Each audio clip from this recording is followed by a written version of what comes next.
Hadirin, saat ini banyak masalah yang menerpa kita. Masalah yang sekarang kita semuanya sudah paham dan sudah berlalu dan berlangsung beberapa bulan. Itu masalah yang terjadi pada berbagai level. Di level individu, level keluarga, level komunitas, level masyarakat, bahkan level masyarakat dunia sekalipun. Yakni terjadinya wabah yang saat ini dengan kondisi new normal atau adaptasi kebiasaan baru, kasusnya semakin meningkat dan semakin mengkhawatirkan. Masalah ini sangat rumit. Biasanya tingkat kerumitan sebuah masalah itu ketika kita lihat dari sisi levelnya. Kalau hanya sekedar flu biasa, mungkin levelnya hanya menerpa kepada individu, seseorang, satu, dua. Tetapi kalau ini sudah flu sesuatu yang hebat, yang luar biasa, yang dengan sangat mudah menjangkiti orang dalam waktu yang sangat singkat, maka level masalah ini sudah menjangkau level masyarakat luas atau society. Oleh karena itu, kita sebagai individu tentu saja kita tidak berarti menyerah pasrah kepada keadaan seperti ini.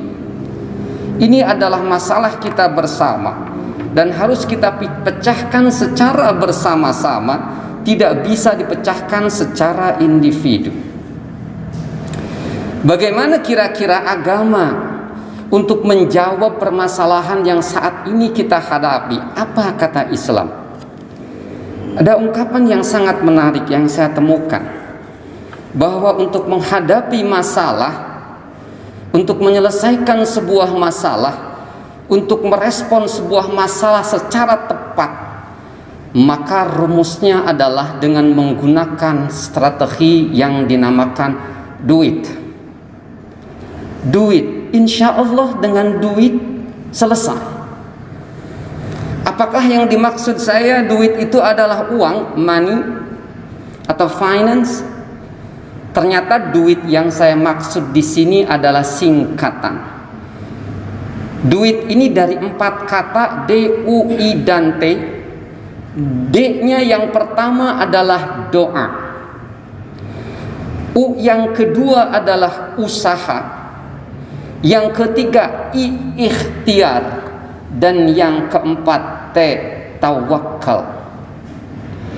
Doa, usaha, ikhtiar, dan tawakal itu adalah respon terbaik terhadap masalah apapun yang kita hadapi.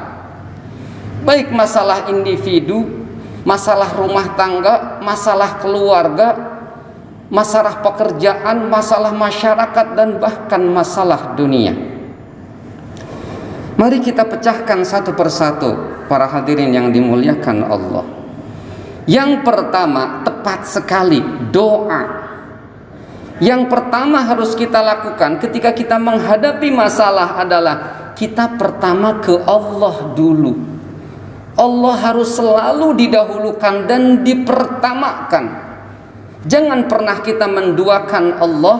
Jangan pernah kita menjadikan Allah nomor 2, apalagi nomor 3 ataupun nomor terakhir. Allah teramat sangat cemburu kalau kita mengakhirkan Allah, kalau kita mengakhirkan peran Allah dalam setiap tindakan, dalam setiap cita-cita, dan dalam setiap perilaku kita. Doa ini secara kata atau istilah, secara kata itu berasal dari kata da'a yad'u du'aan.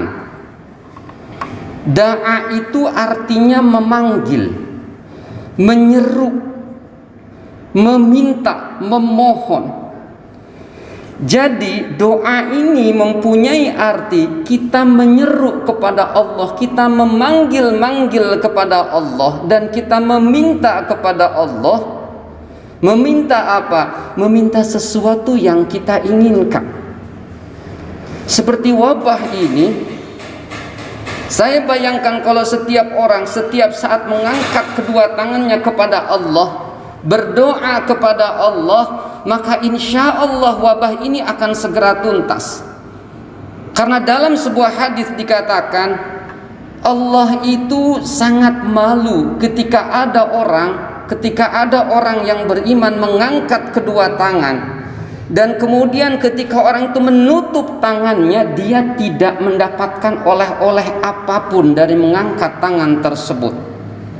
Artinya setiap orang mengangkat kedua tangan, memohon, menghamba kepada Allah, meminta kepada Allah, maka pasti Allah akan berikan sesuatu atas tangan yang sudah ditengadahkan tersebut. Allah malu kalau Allah tidak memberikan apapun kepada orang tersebut. Dalam Al-Quran juga dikatakan dalam surat Al-Baqarah ayat 186, A'udzu billahi minasyaitonir rajim. Bismillahirrahmanirrahim. Wa idza sa'alaka 'ibadi 'anni fa inni qarib ujibu da'wata da'i idza da'ani falyastajibu li wal yu'minu bi la'allahum yarshudun. Dan apabila hamba-hambaku bertanya kepada engkau Muhammad tentang aku, jawablah bahwasanya aku ini dekat. Ujibu da'wata da'i, aku mengijabah, mengabulkan permohonan orang-orang yang berdoa. Allah itu dekat dan mengijabah orang-orang yang berdoa. Artinya ketika kita berdoa kepada Allah, Allah dekat dengan kita. Falyastajibu li wal yu'minu bi, hendaklah mereka memenuhi segala perintahku dan hendaklah mereka beriman kepadaku agar mereka berada dalam jalan yang benar. Jadi rumus yang pertama adalah kita berdoa. Dan di dalam hadis dikatakan Allah tidak akan pernah bosan melihat hambanya, mendengar jeritan hambanya sampai manusia itu merasa bosan. Artinya Allah mau diminta berapa puluh kali pun Allah akan senang, dan Allah pasti akan mengijabah doa kita. Yang kedua adalah usaha, action, real action, tindakan yang nyata. Sekarang kita menghadapi wabah yang sangat mengkhawatirkan, apalagi dengan istilah OTG yang semakin tinggi jumlahnya, sehingga saya pribadi pun tidak tahu apakah saya ini OTG atau tidak. Saya tidak tahu istri saya OTG atau tidak, karena tidak tampak dan tidak kelihatan. Sesuatu yang menjadikan ada keraguan-raguan dan kekhawatiran. Sebelum saya dites, saya tidak tahu apakah saya ini carrier virus atau tidak. Itulah salah satu kekhawatiran saat ini menjangkiti di antara kita semuanya. Lalu apa actionnya? Apa yang perlu kita lakukan? Maka kita perlu menjaga diri kita, memproteksi diri kita. Dan dalam usaha ini ada berikutnya ikhtiar. Saya gabungkan usaha dengan ikhtiar yang biasanya di dalam kehidupan kita suka dipersamakan. Saya akan coba membedah ikhtiar. Ikhtiar itu dari kata ikhtaro, yakhtaru, ikhtiaran. Artinya memilih. Jadi di dalam upaya kita untuk mencari solusi dari sebuah masalah, kita diberikan pilihan oleh Allah. Seperti dalam sebuah strategi bisnis.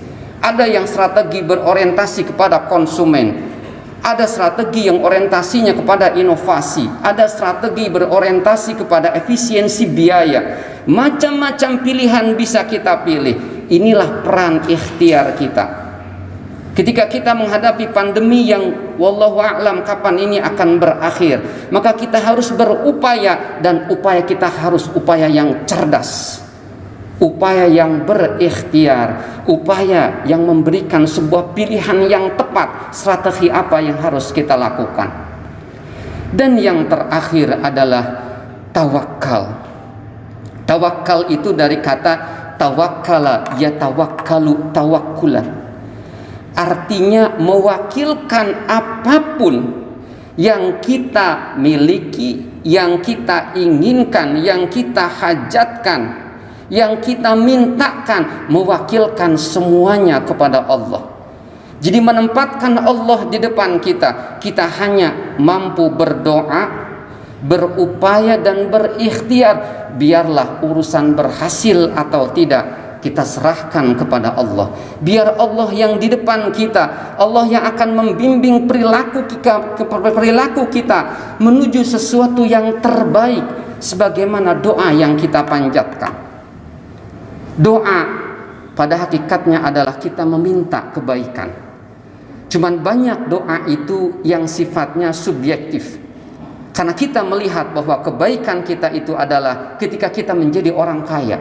Tapi ketika kita sudah bertawakal kepada Allah, ternyata Allah membimbing kepada jalan yang tepat agar kita menjadi orang yang betul-betul kaya, tapi kaya yang hakiki, kaya yang betul-betul kaya, yang diridhai oleh Allah Subhanahu wa ta'ala. Oleh karena itu para hadirin dimuliakan Allah, menghadapi masalah yang saat ini kita hadapi, mari kita banyak berdoa. Mari kita juga banyak berikhtiar dan berusaha.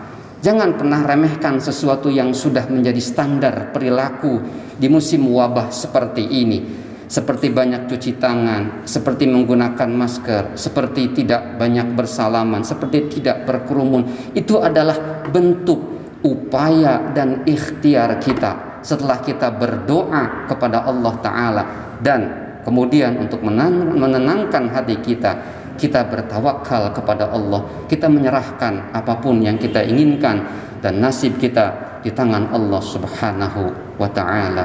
Barakallahu li wa lakum fil Qur'anil Karim, wa nafa'ani wa iyyakum bima fihi minal ayati wadh-dhikril hakim, wa taqabbalallahu minni wa minkum tilawatahu innahu huwas samiul alim, wa qur rabbighfir warham wa anta khairur rahimin.